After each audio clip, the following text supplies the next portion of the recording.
Selamat pagi adik-adik, salam sehat selalu ya. Mudah-mudahan semuanya dalam keadaan sehat walafiat.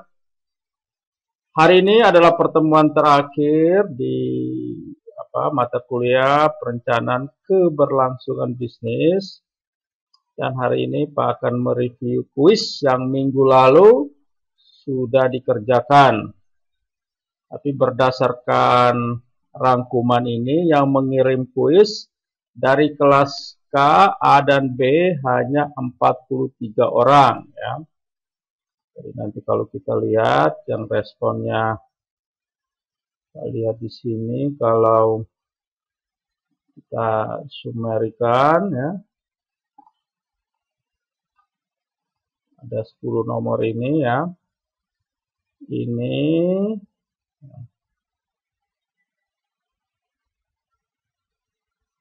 Riki Jaha, Fidut Malelak, Ponitana ya. Ini kelas A kalau tidak salah ya. Ada beberapa yang sudah kirim. Nanti tolong dicek nama semua ya. Kalau bagi yang belum kirim ya harus dikirim ya. Agar bisa menambah nilai ya. Ini sudah mulai kelas B ini ya. Taneo ya, Donataneo sudah mulai kelas B ya. Ada juga yang kirimnya berulang-ulang ya. Sehingga kalau kita rekap snapshot nilainya ya. Nah, ini Jessi Natalia. Oh, ini kelas K ya. Nilainya 90 ya. Andi Tuli kelas K 90. Imade kelas K ya 90. Ini tidak ada nama. Nah, ini mulai kelas A ya. Oh, ini Karolus Nenden nilainya 80 ya. Kita cek di kelas A dan B siapa yang nilainya 100 atau nilainya yang tertinggi. Itu yang kita pakai untuk membahas kuis hari ini ya. Ini tanah 70 ya. Wah, ini 2 kali dia kirim ya. Maria Olesandre hanya 10 ya. Belajar lagi ya Maria Olva. Harus banyak membaca ya. Nah, ini NIM-nya ada, namanya tidak ada. Oh, ini dia malah kirim lagi, naik nilainya 40 ya. Ini kosong. Gabriel de Jesus 30. Charles Mangindaan 50. Indrawati 60. Melania Mija 60. Gimana kabar Melania? Kamu baik-baik ya? Ya, kemarin ada WA dari keluarga ya. Mudah-mudahan kamu sudah kembali ya. Oke, Okvin apa? Ya, 16 ya. Nilainya 90. Wah, ini nilainya agak lebih tinggi dari yang lainnya. Coba kita lihat selanjutnya. Wah, ini Okvin lagi. Wah, ini Okvin lagi. Dia malah 3 kali mengirim. Mungkin saat kirim, jaringannya kurang bagus ya, maka dikirim ulang-ulang ya. Wah, ini dikirim lagi ya. Nah, dia malah mengirim 4 kali ya opsinya. Filbert Malelak, wah ini 0 ya. Filbert, coba nanti kamu belajar lagi ini ya. Jangan menebak-nebak ya, tapi dipelajari. Kan Pak sudah kirim ya. Ini ya. Jadi, ini studi kasusnya ini coba dipelajari ya. Dikirim. Karena apa? Karena adik-adik tidak bisa mengerjakan tugas kelompok, tidak bisa kemana-mana, maka kita mengambil topik, salah satu topik dari internet. Nah, kebetulan sudah ada BCA ya, yang sudah menerapkan perencanaan keberlangsungan bisnis. Jadi kita menggunakan itu sebagai referensi. Ya, ya ini Filbert Malelak, ini dipelajari lagi. Ini Mitsau 50 ya. Maligomang 50. Rubadol 24. Samuel Colhing ini 80 ya. Wah, Philbert mengirim lagi 40 ya. Alunat 30 ya. Ini sudah kelas B ya. Tio GP Hermanus. Ini kelas B atau kelas A ya, karena tidak menulis kelasnya. Ini nilainya 50. Nur Fadila 50. Ricky Jaha 50. Miha Balo 50. Wah, Sesi Petrus 50. Nah, apakah dikerjakan sama-sama atau gimana? Ini dikirim 8 Juni. Maria 30 ya, Maria 30. Maria Olva mengirim lagi ya 40. Intan 40 ya. Ana Maria 80 ya, lumayan ya. Lydia Suni 70. Nah, ini tidak kosong ya, melupa ya. Atau dia mentes dulu, mengirim, setelah itu mengerjakan lagi kah? Oke, Juwita 40 ya, Juwita.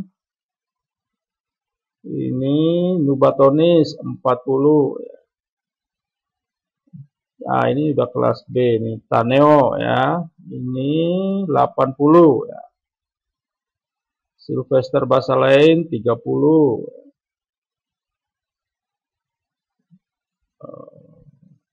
Wongga 70 ya. Sudah ya. Berarti hanya 43 ya dari kelas A, B, dan K ya. Nah, bagi yang belum nanti tolong informasikan ya. Nanti Pak coba rekap nilai Pak kirim. Karena kuis ini bisa menambah nilai. Berarti kita simpulkan tadi Okvinpa ya. Yang nilainya paling tinggi. Nah, itu kita akan lihat ya. Sehingga adik-adik yang lain bisa melihat itu. Pekerjaannya ulang ya. Tinggal diklik fill out. Coba membaca dan mengerjakan ulang. Tapi tidak usah dikirim ya, karena hanya untuk sebagai referensi adik-adik. Karena nilai ini kita sudah membahasnya. Oke, kita mundur lagi. Okvinpa ya.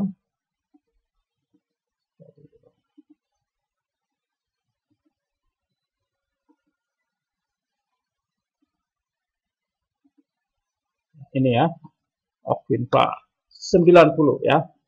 Kita mulai nomor 1. Nah, ini nomor 1 langsung salah. Pada prinsipnya Business Continuing Planning atau BCP ya. Atau dalam bahasa Indonesianya adalah perencanaan keberlangsungan bisnis ya. Jadi nama mata kuliahnya itu adalah Business Continuing Planning atau perencanaan keberlangsungan bisnis yang diterapkan di organisasi bisnis bertujuan untuk apa ya. Kita lihat,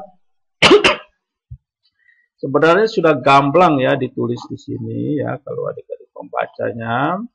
Nah, ini kan ada tulisan tujuan loh. Tujuan dari business continue planning adalah menjaga keberlangsungan bisnis dari sebuah organisasi ketika bencana terjadi. Jadi ini sudah jelas ya. Nah, kalau jawabannya audit itu adalah langkah-langkahnya ya. Bagaimana untuk mencapai tujuannya? Langkah-langkahnya itu ya, kita lihat di bawah sini ya. Membentuk tim, ya, menganalisis, ya, ada auditnya, ya, itu adalah langkah-langkahnya. Jadi jawabannya betul adalah menjaga keberlangsungan bisnis. Ya. Kelangsungan bisnis. Itu nomor 1 ya. Kita lanjut lagi nomor 2.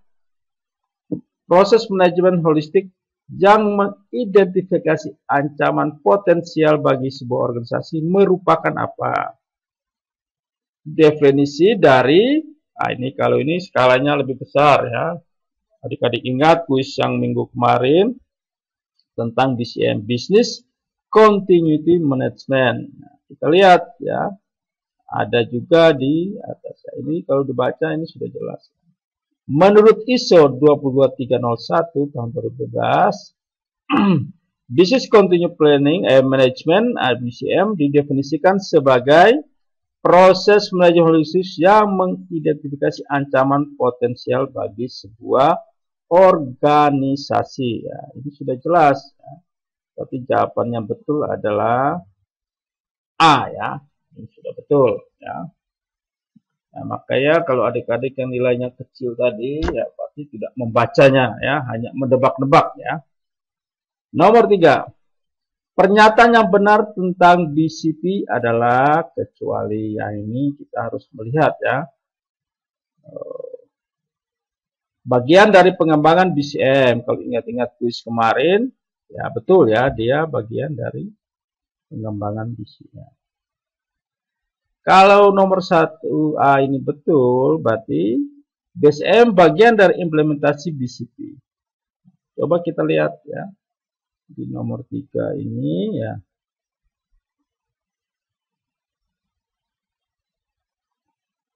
Ini ya.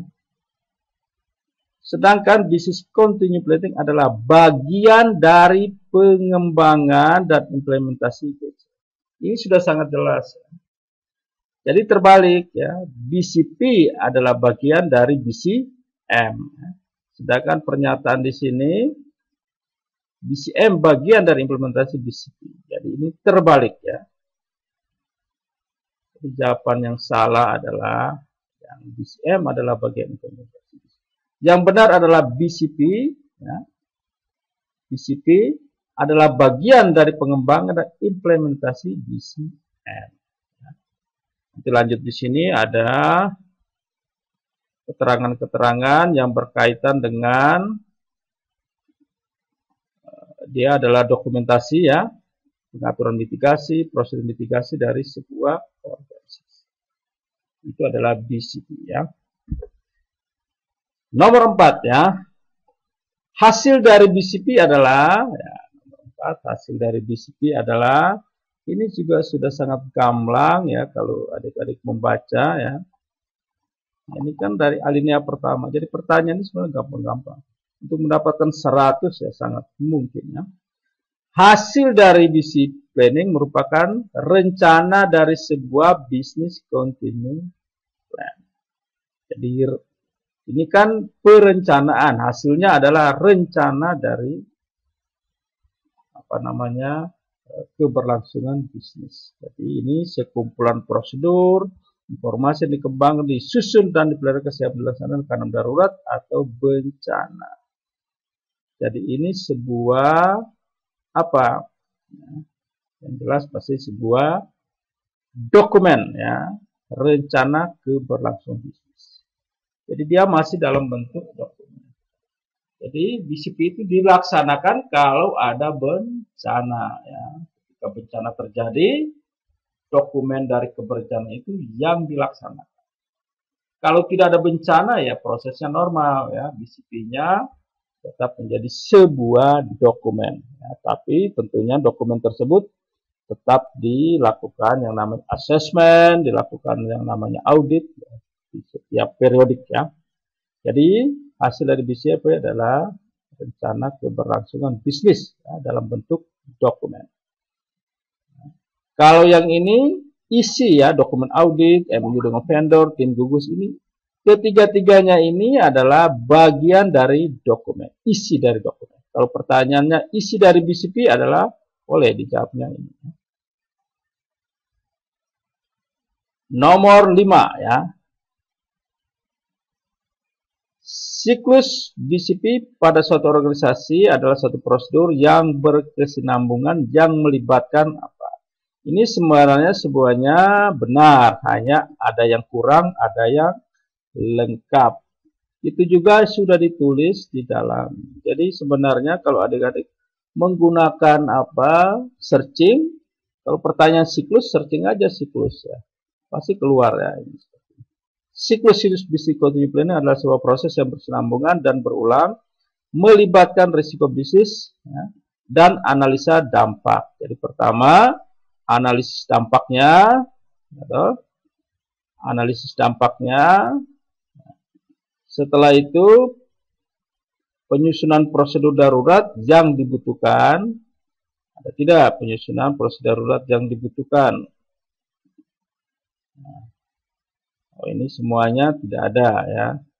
Tapi yang kita lanjutkan lagi ke pengujian serta mengaudit prosedur pemilihan. Berarti ada pengujian, setelah pengujian ada audit ya. Pengujian, audit. Setelah itu pelatihan staf dan kesadaran staf atas prosedur pemulihan, pelatihan staf dan pemeliharaan. Ya. Jadi, pelatihan staf dan pemeliharaan. Ya. Jadi benar yang ini ya. Yang lain sebenarnya mirip-mirip ya. Tapi belum ada pengujian. Ada pengujian, yang ini, yang C belum ada audit.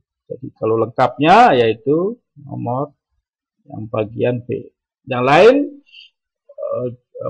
sama, hanya kurang ya.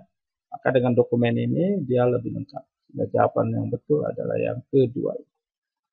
Nomor 6. Nah, sekarang kita masuk ke kasus BCP, yaitu studi kasus pada BCA. BCP yang diterapkan di BCA pada bank umumnya untuk mengatasi apa? Kecuali jelas mengatasi bencana ya. Kalau ATM nasabah yang rusak itu adalah masalah nasabah, masalah pribadi ya, yang tidak perlu kita buat dokumen BCP ya. Ya, bencana alam, kebakaran, cyber crime. Itu terlihat pada halaman 17 ya kalau tidak salah. Nah, ini ya, sekilas tentang BCA. Ini kan kita bisa baca ya.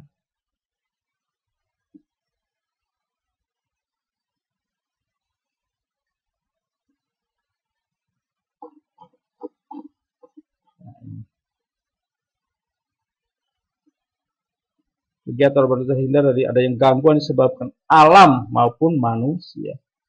Kantor cabang tersebut ini tentunya memiliki profil risiko yang berbeda-beda. Berapa bencana alam yang pernah mengakibatkan kelangsungan usaha BCA terganggu, diantaranya gunung meletus, gempa bumi, tsunami, banjir, dan bencana lainnya. Berarti ya bencana alam ya itu masuk di situ. Lalu cyber crime dan kebakaran. Itu alam, tetapi ada juga gangguan disebabkan oleh manusia, sabotase, kebakaran, terorisme, dan cyber crime. Tapi tidak disebutkan ATM nasabah yang rusak. Jadi jawaban yang betul adalah yang paling terakhir. Yang nomor 7 ya. Studi kasus BCA masih terganggunya kelangsungan usaha satu bank tentu akan menimbulkan berbagai macam resiko. Ya. Jadi dalam dunia perbankan, risiko-risiko apa yang mengakibatkan kalau adanya bencana. Seperti saat ini ya, seperti COVID-19. Berarti, sudah jelas ditulis di sini ya. Ada 7 resiko yang dihadapi bank. Resiko kredit, resiko pasar, resiko likuiditas, risiko operasional, risiko hukum, risiko reputasi, risiko strategis, dan risiko kepatuhan. Ada 7. Tetapi di pertanyaan ini risiko ada 3 yang diungkapkan. Risiko kredit, risiko pasar, risiko operasional. Risiko nasabah yang kreditnya macet tidak diungkapkan. Artinya ini masalah pribadi ya. Itu tidak terganggu secara masif ya. Tapi hanya berkaitan dengan person per person, jadi bukan merupakan resiko yang besar, gitu ya. Karena setiap nasabah kreditnya macet kan sudah ada peraturan ya, perjanjian, ada yang namanya badan penjamin, sehingga nasabah tersebut trustnya akan hilang dan dia tidak boleh minjam lagi misalnya. Ya. Itu nomor 7. Sekarang nomor 8. Ya, nomor 8 ini pada halaman 20. Ya, sesuai strategi, teori strategi selain BCA lebih fokus menerapkan strategi yang mana. Kalau hot site berarti dia pindah ya. Ada bencana, dia pindah menjalankan bisnisnya di luar daripada kantor tersebut. Kalau cold site di dalam situ tapi dibuat sebuah ruangan ya yang baru. Kalau yang ini tidak ada strategi, ya jalan aja. Yang keempat, dia malah membangun kembali ya. Sudah kelamaan kalau menunggu membangun kembali, ya dia harus pindah atau bangun yang sederhana di sekitar. Berarti jawabannya harusnya hot site dan cold site. Sehingga kalau kita baca di halaman 20 ya, kita cek di halaman 20 ya ini. Proses emergency respon dalam kaitan dengan BCP di BCA. Kalau adik-adik lihat apa yang jelas ya ini respon selama 2 jam kerja sebagai penanggulan darurat ya. Pengelolaan krisis, pengabdian CMP, krisis komunikasi, pemulihan. Jadi ini ada tulisan aktifkan backup tempat kerja. Command center, aktif peralatan, pindahkan staf ke backup tempat kerja. Jadi seolah-olah tempat kerjanya yang dipindah. Sehingga Anda boleh jawab, nanti Pak akan lihat hot site atau cold site. Kalau hot site, ini ya, kalau kita interpretasikan berarti pindah tempat ya, berarti yang pindah ke tempat yang lain ya. Tetapi kalau boleh, kalau jawaban cold site, tapi alasannya harus betul ya. Sehingga yang betul adalah hot site ya.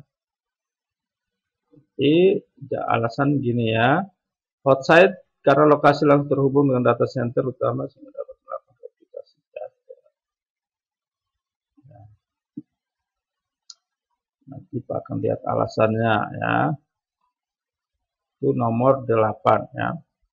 Sekarang nomor 9 ya. Garis besar prosedur BCA pada tabel 1 halaman itu terlihat pada tahapan prosedur resume data backup dengan apa? Kalau ada BCP, bisa listriknya padam, tidak ada semua apa-apa, ya pasti dengan sistem yang manual. Dan kita lihat, ini prosedur resumenya itu tahapan terus dilakukan menggunakan backup prosedur secara manual. Ya. Jadi betul ya, jawabannya adalah backup manual. Yang 10, studi kasus BCA sesuai dengan paper berjudul penerapan bisnis disimpulkan ya, kesimpulan pada bagian terakhir apa yang disimpulkan ya, BCA telah dilakukan apakah sudah sempurna, apakah perlu dikembangkan, apakah telah mendapatkan ISO 22301, telah memuaskan atau sudah menjadi budaya. Kita cek yang paling belakang ya. Dari kesimpulan. Nah, kalau kita baca, salah satu bank terbesar di Indonesia menjadikan layanan transaksi perbankan sebagai bisnis. Intinya BCA sangat menyadari perlunya mempunyai kebijakan bisnis usaha yang teruji dan tidak sekedar patuh semata terhadap ketentuan regulator. Lebih dari itu, BCA mengatur karyawan dan nasabah yang menyadari bahwa gangguan terjadi tidak hanya berdampak pada bisnis, namun juga berdampak pada jiwa keselamatan jiwa karyawan, nasabah, masyarakat. Maka dari kebijakan tentang manajemen konten bisnis perlu terus dikembangkan. Ya. Jadi tidak ada kata-kata telah memuaskan ya, tapi perlu dikembangkan dan disempurnakan oleh BCA keadaan sekarang. Di masa yang akan datang, BCA lebih meningkatkan kualitas BCP dengan cara meraih ISO. Ya. Jadi, apakah sekarang BCA sudah meraih ISO atau belum? Dan juga menjadikan BCA menjadi sebuah budaya organisasi. Ya. Jadi ini kelihatannya BCP telah dilakukan dan perlu dikembangkan. Apakah BCP telah mendapatkan ISO? Ya. BCP menjadi sebuah budaya di BCA. Ternyata setelah di browsing ya, kalau adik-adik kemarin setelah membrowsing apakah BCA sudah mendapatkan ISO, ternyata di berita tahun 15 Desember 2017 BCA raih sertifikasi ISO 20001 dan ISO 22301. Ini berita dari BCA. Ya. 22301 itu Business Continuous Management System. Jadi dia sudah meraih. Ya. Jadi jawabannya betul, ditambahkan dengan itu. Memang kesimpulannya itu di papernya dia bilang yang akan datang ya. Jadi nanti ya, jawaban 2 ini kalau sudah menjawab 2 ini juga dianggap betul ya. Itu telah dilakukan dan perlu dikembangkan dan menjadi sebuah budaya. Ya, karena paper ini dikeluarkan kalau tidak salah tahun berapa ya, kita cek. Nah, ini volume 1 tahun 2017 ya. Sedangkan berita tadi tahun 2017 bulan 12. Jadi mungkin hanya bedanya bulan ya. Mungkin itu adik-adik review dari kuis hari ini. Coba dilihat lagi soalnya, coba dicek baik-baik sehingga nanti UAS nanti soalnya seperti ini juga ya. Bagi yang salahnya lumayan banyak, coba dipelajari ulang ya. Dan banyak membaca ya. Selamat siang ya. Ini sudah, oh ya masih pagi ya. Ini Pak punya jam di kantor ini. Agak berpindah ini ya. Jadi diharapkan adik-adik belajar. Terima kasih sudah 1 semester ini. Kita kuliahnya setengah tatap muka, setengah daring. Ya, tapi Pak harapkan adik-adik tetap semangat, ya, tetap mengerjakan, tetap memantau ya di Edmodo. Nanti akan mengeluarkan nilai, mengeluarkan review-review berkaitan dengan nilai adik-adik. Bagi yang nilainya kurang nanti akan ada perbaikan ya. Jadi tetap memantau di platform Edmodo. Selamat siang, salam sehat selalu.